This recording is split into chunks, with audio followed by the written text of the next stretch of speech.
Good evening, I'm Richard. And I'm Lolly Swain. And you're listening to The Way It Is.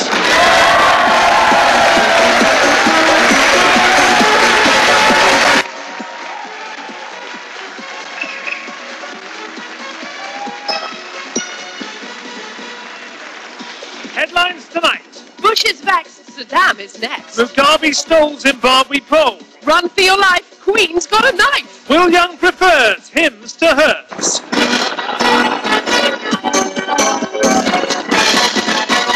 Home Secretary David Blunkett has launched an initiative to increase the number of stop and searches carried out by the police. Is this a sensible response to escalating street crime or a return to the bad old days of culturally insensitive policing? I don't know. I'm not asking you. With me is Detective Sergeant Bob Cameron. I don't know either. Come on, stop and search has historically been targeted far more at some communities than others. Is that going to change? How many middle-aged white men will be stopped under this new initiative? Loads. Oh, really? Yeah, loads actually. Starting with you. Oh, don't be ridiculous. Now, come on, sunshine. Out with your pockets, open them up. Captain, look, I Do it! All right. Keys. Change. Small framed portrait of yourself. Snuff box. And porn. They're not porn, they're erotic French carte postale. I collect them. Yeah, whatever. You've still got to fill in the special new form. Form? Yeah, the Home Office insists we hand out these forms to people we stop. I've got one here. Most of it's pre-printed. We just fill in the spaces. Dear blank, you were stopped by officers blank and blank at blankety blank on the blank of blank 2000 and blankety blank on suspicion of being black. Shouldn't that be blank? I'll ask. Do you think a return to these methods of policing will alienate and anger a lot of people? Possibly, yes, which is why we're experimenting with alternatives to stop and search. Such as? Well, the first is simply called search. It entirely dispenses with the whole controversial stop element. Officers on roller skates trundle along by the side of suspects and discreetly rifle through their pockets as they walk. I don't think that really solves the problem, does it? Okay, what about this? Stop and hug. We stop a suspected criminal and we give him a big old cuddle. And then we arrest them, obviously. Yes, Cameron. What about stop in the name of love? Cameron? Yes. Stop. Right.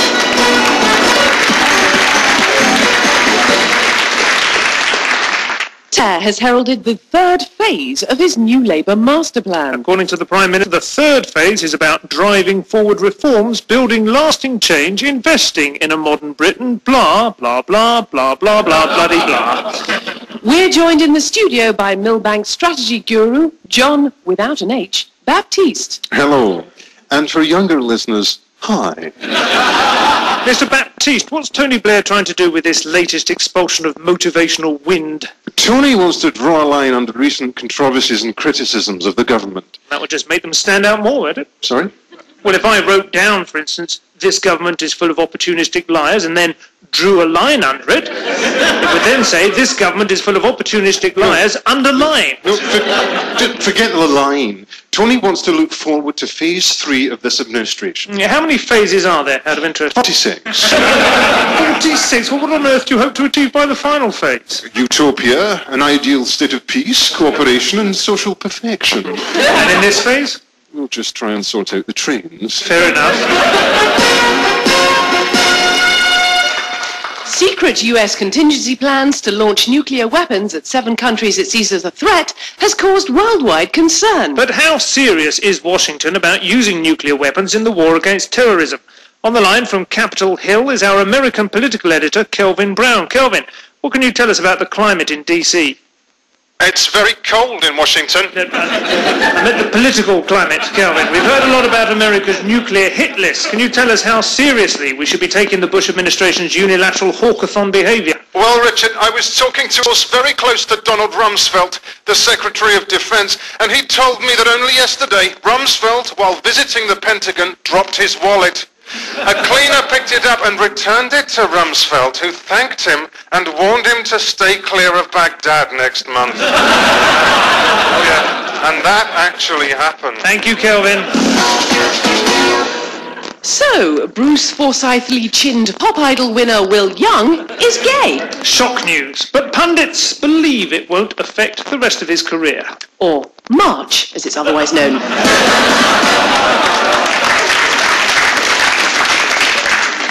As Department of Transport failures, sackings and recriminations continue unabated, people are taking the work of the DTLR into their own hands. Vigilantes have, among other things, been changing illegal metric road signs back to imperial ones. One such vigilante is on the line now, Peter Botti. The Panther. I'm sorry? I'm known as the Panther. Not on this show, you're not, mate. Changing a few road signs back to feet and inches is one thing, but it hardly renders you a revolutionary. Well, perhaps not, Richard, but our agenda is expanding. Oh, is it really? Yes. The current inaction of the DTLR represents nothing less than a betrayal of the hopes and aspirations of the transport-using people of this community. We've had no choice but to form a new organisation. Called? The Provisional DTLR.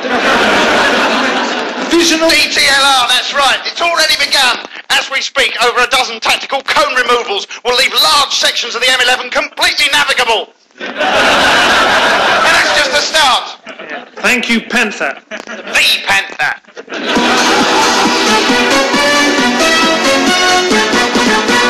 Tony Blair has said that the coalition against terrorism will take action against Iraq, but only in a calm and measured way. Meaning the pilots will be instructed to relax and take a deep breath before bombing the hell out of Baghdad.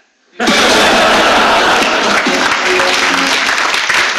British Medical Association this week called for drug testing kits similar to breathalyzers in a bid to cut the growing numbers of road accidents caused by drivers under the influence of drugs. With us in the studio to discuss this highway code is Detective Inspector Gilly Hossenpfeffer.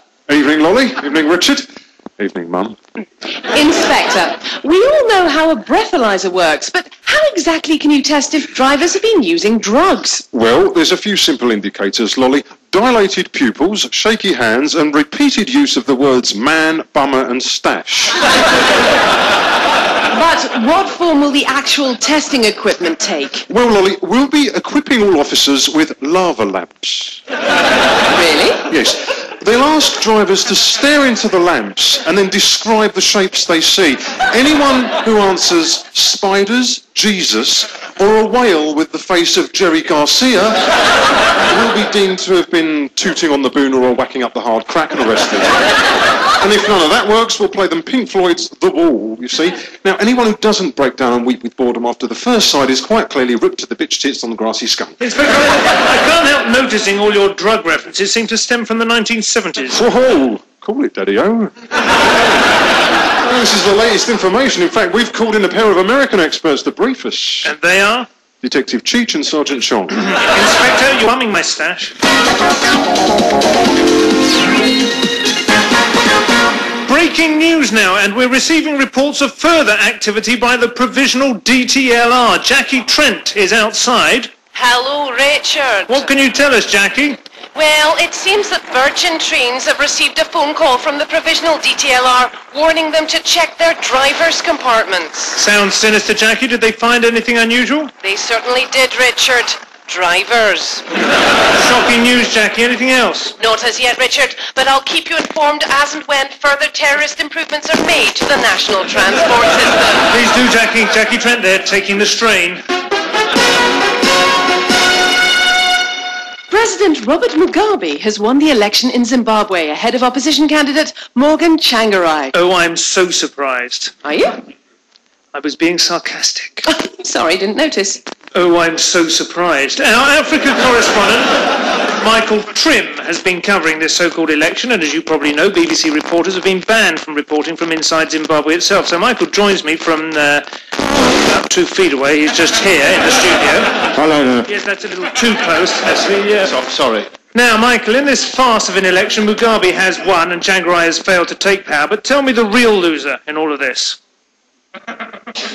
Well, it's Morgan Tsvangirai. No. Tell me the real loser in all of this. Morgan Tsvangirai. No, tell me the real loser. Tim Henman. No, Trim. He wants you to say democracy. He wants you to say that democracy is the real loser in all of this. All right, thanks. Democracy. Yes, it's a bit late. Oh, Michael, what does the future hold for Zimbabwe? Democracy. No. Handman Jim, get out!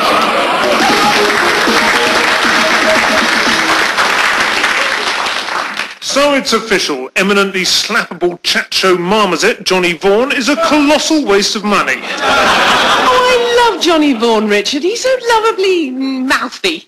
Perhaps, but a survey suggests that some of the BBC's most highly paid presenters get the lowest ratings. There's a man called Christopher Price who presents something called Liquid News on BBC Choice. He gets a handful of viewers, yet his contract is worth £250,000 a year. That's £14.20 per viewer. And that, if I may rather cleverly say so, is too high a price to pay. You sound rather bitter, Richard. This wouldn't have anything to do with your current contract negotiations, would it? I've lost it, Lolly. Well, I'd suspected that for some time. No, I've lost my way at his contract. Or more precisely, the Wolverine lost it for me. What? My agent, Maurice Wolverine Top, he lost it over. What was he doing? He was standing, I get a dressing room sick. I was never sure about Bullish, well, Wolverine, and now my contract has gone down the plug hole. That's very good. It's laugh it up, Lolly. Just because you're a one-woman baby boom, the rest of us will worry about it. Perhaps you could get a job on Liquid News. More interested in Liquid Oblivion right now. In fact, I intend to start tonight. I'm out for a beer with Dimbleby. Really? Which one, Jonathan or David? Gummo. The third Dimbleby. I didn't know there was a third. Oh, yes. Yeah. Gummo, he was the most promising of them all till an interview with Harold Wilson got overheated and Wilson knocked 6 of his teeth out with his pipe. Lost his nerve. Never broadcast again. He was a martyr, Lolly, to his fragile sense of self-belief. Yes, well, I can see why you did that. You have no idea, Lolly. You have no idea.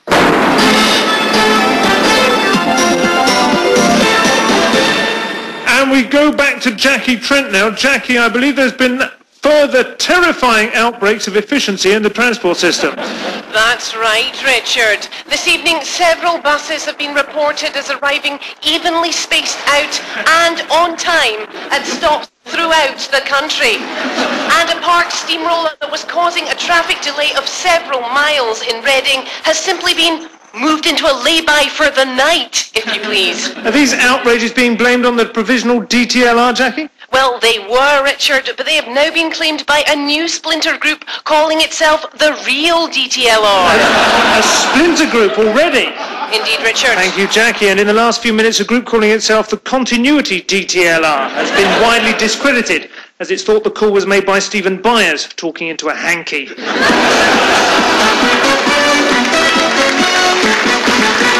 The government has announced plans for flexible public service pay. With me to explain is a Treasury spokesman.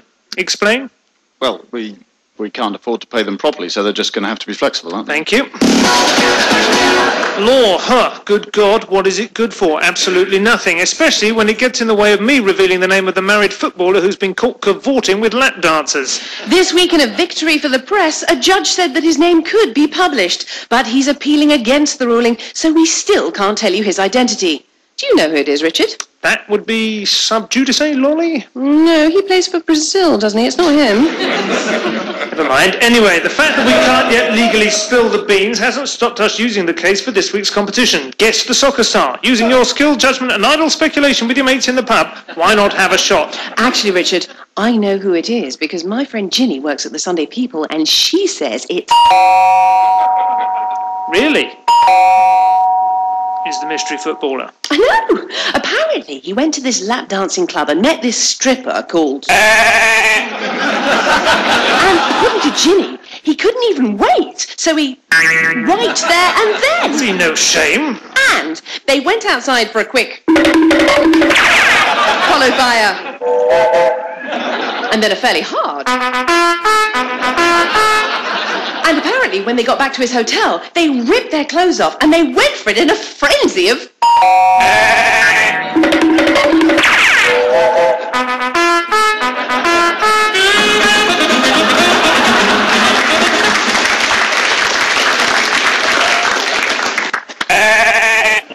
Well, who would have thought he had it in him? Especially up to the handle.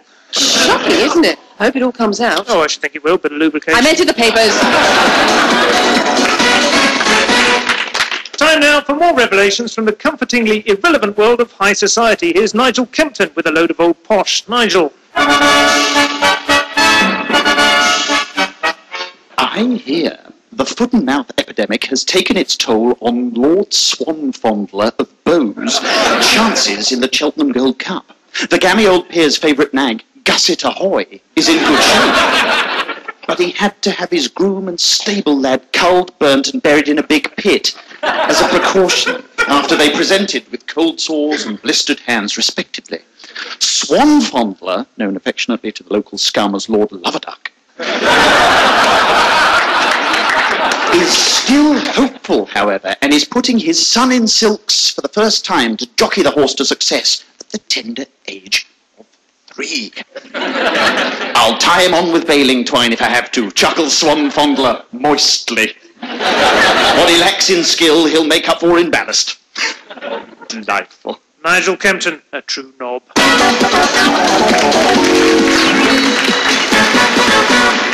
That we are not, contrary to all the unassailable evidence, the result of biological evolution, but were created in 6 days just under 10,000 years ago, is, bar Phil Collins, the most implausible thing ever to come out of Genesis. But that is what the staff at Emmanuel College Gateshead are teaching their pupils. The state-funded City Technology College, designated a beacon school by the government, is to start teaching creationism in the classroom. With me in the studio to discuss this possibly worrying step towards American fundamentalist juju is the Reverend Jesmond Jecker, president of a society that promotes the Bible as a teaching aid, the Good Book Club.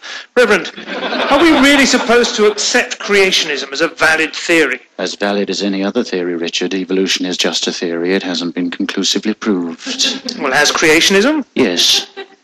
God said it happened, so it must. And that's what you want to teach children, is it? Blind faith? No, Richard, we simply give children the option to choose. We teach them that they can choose between a universe created with a purpose that guides us and eventually leads us to paradise, or that we're all monkeys and we're going to die. It's something of a simplification. Simplification is another valid theory, and anyway, I look at my family tree and I find it hard to believe in an ape swinging off it. I can see the work of God in every little flower, but I can't see the monkey. Show me the monkey, Richard. Show me the monkey. Evolution is science. You can't mix religious teaching with science. That was in the old day, Richard. Teaching in faith schools has moved on. It's developed. Might say evolved. You can't make a monkey out of me, Richard. Or indeed me out of a monkey. Yes, well, I'll leave that to you then, Reverend Jecker. Goodbye.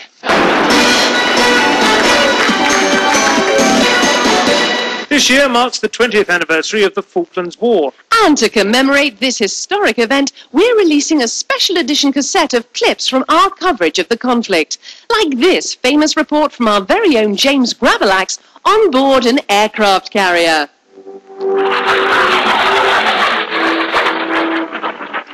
James, I believe you've been observing the Harrier jump jets from on board HMS Hermes. That's right, Richard.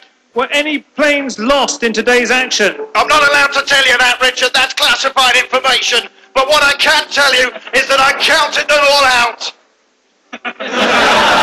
And did you count them all back? Oh, Christ. Well, let's see.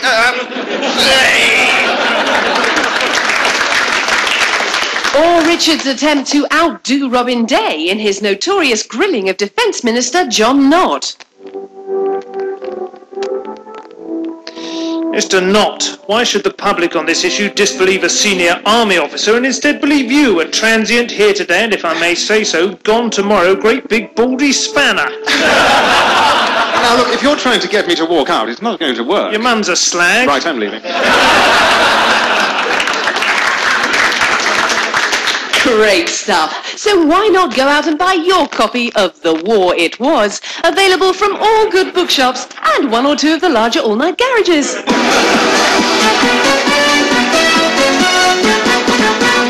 All BBC reporters were recently ousted from Zimbabwe prior to this week's elections. However, our very own Monte Cassino has managed to sneak his way back in and is live from Harare via our new digital satellite link. Monty, can you hear me? Monty, can you hear... Monty, what's been the reaction to I can hear you, Lolly.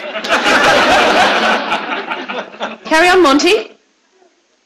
Go ahead. Yeah, you just spoke over me there, Lolly. I've got a breaking story on the election, and I've got the opposition leader, Morgan Tsvangirai, with me. Are you ready, Lolly? Yes, we're ready, Monty. You must be taking a I'm going to have to do this now. I'm taking a big risk in broadcasting. I'm going to talk to him now. This is dynamite. Well, go ahead, Monty. We're Just ready waiting for your cue. Good, Monty. You're in the Zimbabwean capital, Harare, a traditional NDC stronghold with opposition leader Morgan Tsvangirai, where I understand dramatic events are taking place. We'd like to know more. Over to you, Monty. What did you say? Monty, I said, give us your report Lolly! now. Lolly! Monty Scoop Casino there, managing to leave us a little bit older, but none the wiser about the elections in Zimbabwe. Up and down the country, men are sitting alone in front of a television playing Microsoft's new Xbox gaming machine, as Games Monkey Simon Toggs has been finding out. Thanks, Ricky. First up from Republican Entertainment is Total Taliban. You're sent in to topple the evil Taliban by persuading local warlords to do the fighting because their death toll doesn't show up in the papers. Also available is Total Taliban 2, The Search for Bin Laden. Search the Tora Bora caves, but be careful not to shoot journalist Yvonne Ridley. Daily Express, don't shoot! The graphics on this one are superb. Bin Laden's beard actually gets greyer the closer you get near him. Over here! Over here now! And finally, Bush & Son Software have released Gulf War 2, a follow-up to their only partially successful Gulf War, the mother of all wars, which was just impossible to finish. In this sequel, it's a race against time to topple the ruthless Saddam before he nukes Israel. You can do this by careful diplomacy, or you can just bomb the tits out of the place and hope for the best.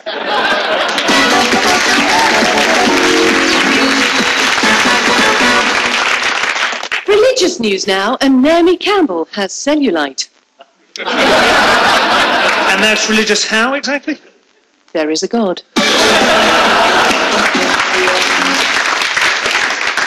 Following the disastrous effects of recent events on people's perception of rural Britain, the government is to rebrand the countryside. As consignia side, perhaps. Such instantly recognisable emblems of the British countryside as Joan Collins have been brought in to launch the campaign under the banner, Your Countryside, You're Welcome. Or to give it its full name, Your Countryside, You're Welcome, You're Trespassing. But behind this new, glossy, sophisticated image, what is the countryside really like? Our correspondent James Gravelax has been living in the countryside for the past 3 years. He's on the line now. James. Ooh-ah, Richard! Ooh-ah, James. Tell me, how is life in the sticks? Sticks is right, Richard. Wherever you go here, there seem to be ruddy sticks. Sticks of grass protruding from the slowly chewing mouths of both human and bovine residents. Sticks of wood lent on heavily in judgmental, even contemptuous fashion as a stranger is scrutinised. And sticks of electricity being used to prod said stranger in the leg for unwittingly crossing the wrong bit of field and feeding a harmless portion of Chinese takeaway to the wrong sheep. I'll tell you this, Richard. The Styx was the river of the ancients which separated the land of the mortals from that of the underworld where dwelt the dead. And it's the river Styx I fear I must have crossed, and not, as the sinister and patently fraudulent sign on the humpback bridge claimed, the river Seep. Well, James, it sounds as if you found the countryside as welcoming as ever. What about the effects of foot and mouth on tourism in the area? Well, the effects of foot are not too bad, Richard. True, there is an enormous amount of mud in the countryside, and some of it's bound to get trodden into the odd tea shop carpet, often with a disproportionately terse response from the ludicrously lacy old ladies who preside over them. But that is as nothing compared to the ill effects of mouth in these parts. The sheer glacial slowness of speech here makes it impossible to get directions to anywhere before it's closed. The one man, right, round here who does speak quickly, speaks so bloody quickly that it's hard understand what he's saying at all until you find you bought 50 head of Hereford cattle, only one of which will back into the back of my Sierra estate, and even then only with a good deal of pushing. And yet, as I gaze around this desolate idyll and wonder when they will once again start lighting the cheerful bonfires that so enlivened the landscape this time last year. Yes, James, those were pyres of dead animals killed by foot and mouth. You do realise that foot and mouth is a single terrible disease that decimated livestock and tourist revenues in the countryside over the last 12 months. It's a disease? Yes. What terrible disease that gives little animals little blisters on their hooves and makes them a bit on the thin side? Yes. Oh, Christ! Right, well, let's see. Scenes of terrible devastation here, Richard. Ministers in elasticated white hats and everything. It's really bad. Thank you, James.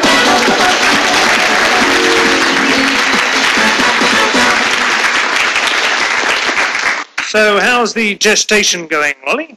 If you mean my pregnancy, it's going fine, thank you. Good, good. And how does the father feel about having 5 little babies? Richard, will you stop trying to get me to tell you who the father is? Well, I'm just curious, that's all. I happen to have a tenor riding on it being Rabbi Lionel Blue. You're taking bets on who fathered my unborn babies? Yes. Well, everyone in the production team has had a flutter. Nicholas Wycherley's evens. You can get 100 to 1 on Alistair Cook. Look, I can't tell you who the father is. Why not? Because I don't know. Come on, you don't know. Come on, Lolly. I know you're absent-minded, but really. He must have a name. Didn't he leave a card? Perhaps he had a tattoo. Actually, if he had a tattoo, it probably was Rabbi Lionel Blue. My babies were conceived by donated sperm, Richard, okay? Happy now? I've no idea who the donor was, and I don't want to know. Oh, I see. So the father could be anybody at all? Yes, anybody. Well, anybody who's donated sperm at the Braddock Clinic.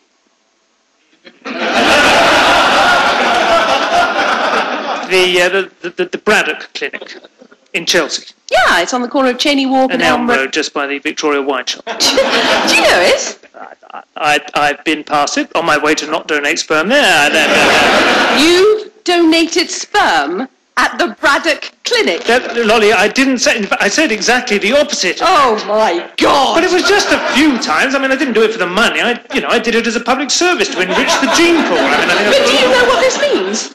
You could be the father of my babies? You?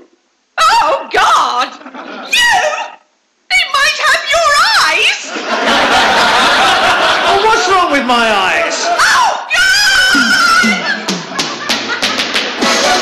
I'm Richard, and she's Lolly Swain, and that was the way it is.